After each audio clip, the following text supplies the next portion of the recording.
Let's go. We move now. We're back in small council meetings. We have an expanded council. So we have some more bodies in the room. And again, this is just another perfect display of the breakdown of the relationship between Rhaenyra and Alicent. They have some really good back and forth. There's a lot of little subtle things that happen in this scene. And personally, it feels good to have a contentious small council scene because these are always great. The best, the highlights usually. I was just going to ask, how often is council? Daily, weekly? It would probably end up depending on like the king themselves. Viserys seems like a fairly happy-go-lucky guy. So, and he's not very healthy. So I would almost seem like if it's like almost like on an as-needed basis. Okay. But I feel it's so hard to say because it definitely goes like by king and by hand almost. Okay. Yeah, because I wasn't sure like how often they're meeting, and like Viserys also just hates hearing about the stepstones, so he's probably like, let's not have one today. Yeah. Let's not do this. Also, just one last thing, I'm obsessed with the like stone ball, the fidget spinner that they all have. I'm obsessed with it. It's so cool. Like Emma as Rhaenyra just sitting there playing with the fidget spinner. I was like, that is so cool. I need one of those for my desk. I really want one, actually. I could use one here because I just on my desk constantly picking things up as we do these. So that would be kind of fun to just spin that ball around. Yeah, that's so cool. All right, my questions are: one, is this a new Grand Maester? And does this defeat all of your prior theories about the old Grand Maester? So this is a new Grand Maester. This is Grand Maester, I believe his name is Orwyle. And I would say you could argue that it confirms those theories because, as Kathleen has said, she has not seen Viserys look this healthy in a long time. And he's been gone since Otto's been gone, which was kind of part of your thing. So there's that. I mean, Viserys obviously doesn't look great, like I've said, but as Kathleen has so aptly pointed out, he seems to be in fairly high spirits.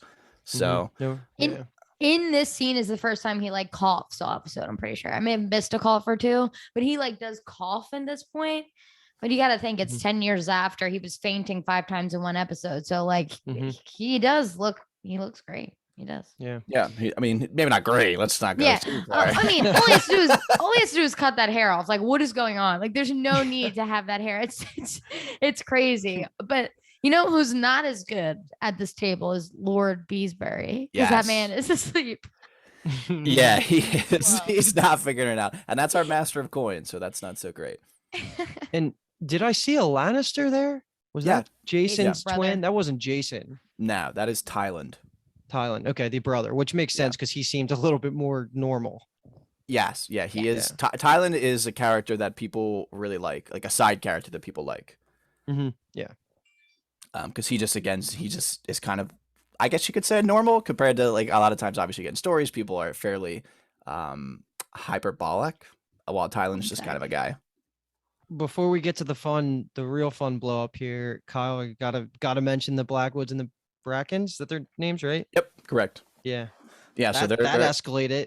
Yes, they're back at it again. They're fucking around with each other, and we do get a Tully name drop. We have a Lord Grover Tully, who would be a long ancestor of Catelyn Stark, who used to be a Tully, Lysa Arryn, who used to be a Tully.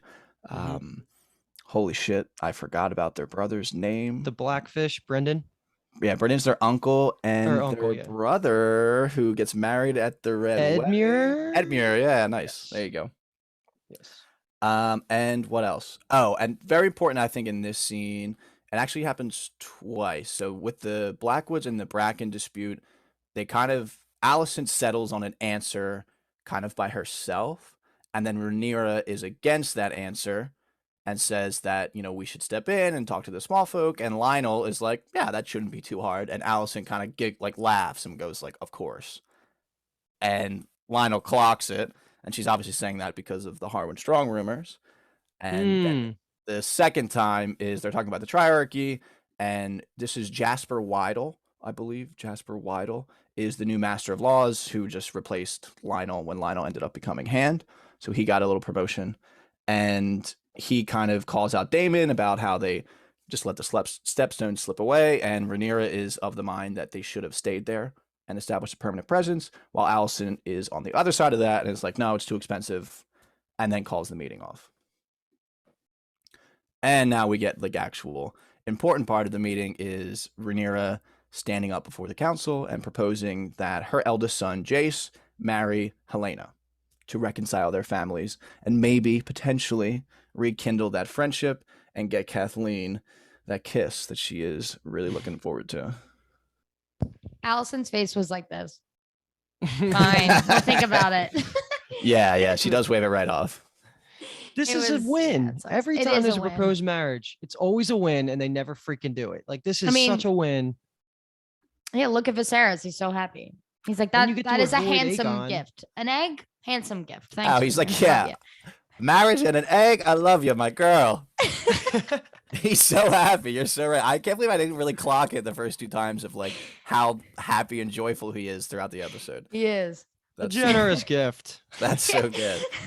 Yeah, and Rhaenyra has an unfortunate mishap, and things turn a little sour and awkward for her, and then the meeting kind of ends. Mm-hmm. So we get the immediate aftermath of this meeting is Alicent and Viserys walking back to their chambers and discussing the proposal, and again, we get Viserys like, this is great. Like, I can't. He is already planning the wedding in his head. He can't wait to throw the feast, have the tourney, watch the jousting. And Alicent turns to him and says, "Over my dead body." Literally. I was like, damn.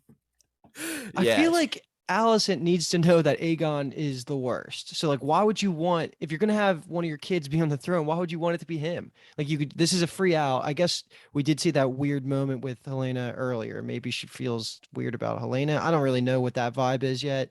I need more scenes with her to really kind of guess what's going on. But again, this should just be signed, sealed, delivered before you even walk out of that room. Yeah, and I mean, obviously Viserys thinks so, and it feels like a larger argument might be brewing as she is kind of setting him up in his chair, and he's kind of saved in a weird way by Lionel.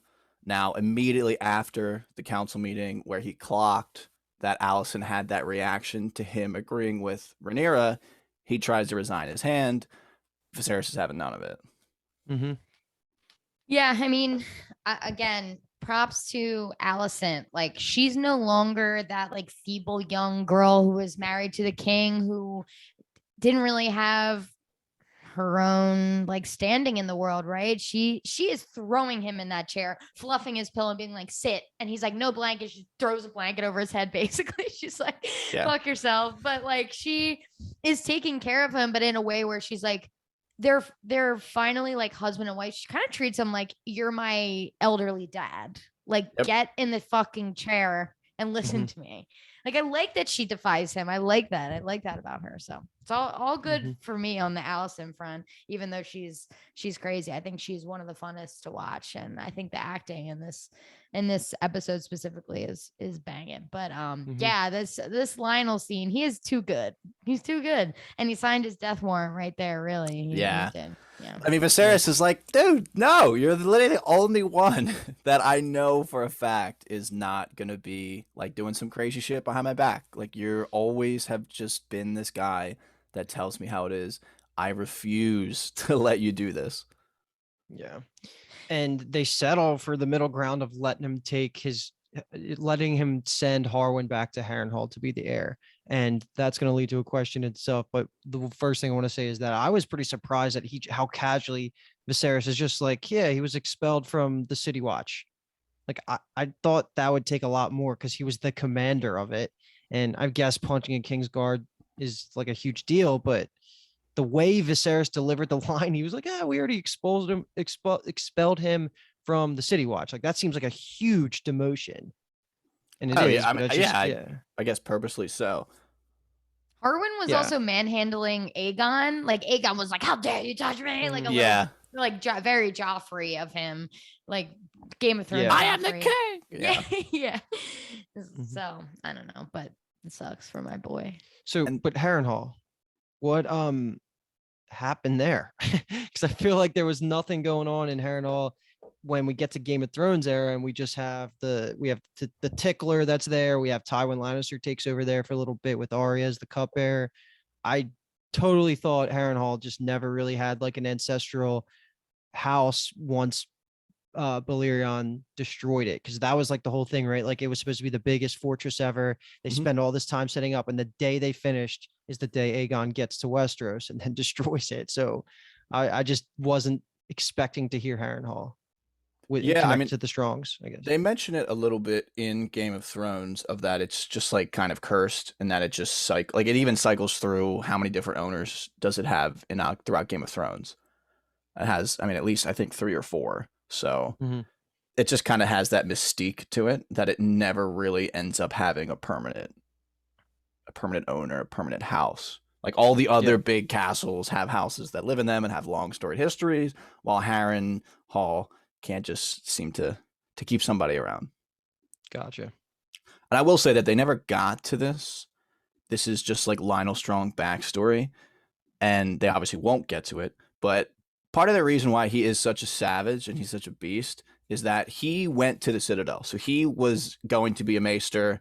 He forged like 6 chains. Like he was really into like studying the law and all this stuff. And then he kind of left the Citadel and became like a little bit of like a knight-ish warrior. He didn't become a sir, but then he started fighting. And he kind of almost, if you're familiar with Wheel of Time, Luke, I know you are, he is like Perrin in that like he's this big guy who's like very soft spoken and kind of like is very thoughtful. So people think that he's stupid, but in reality, like he went to the fucking Citadel. He was, studied shit for years. So he is like a very smart and capable man. I didn't know if Mhm. they would ever Okay. touch on that, but obviously our boy is gone. So I figured I would just throw that in there. Sad. Yeah, it is very sad.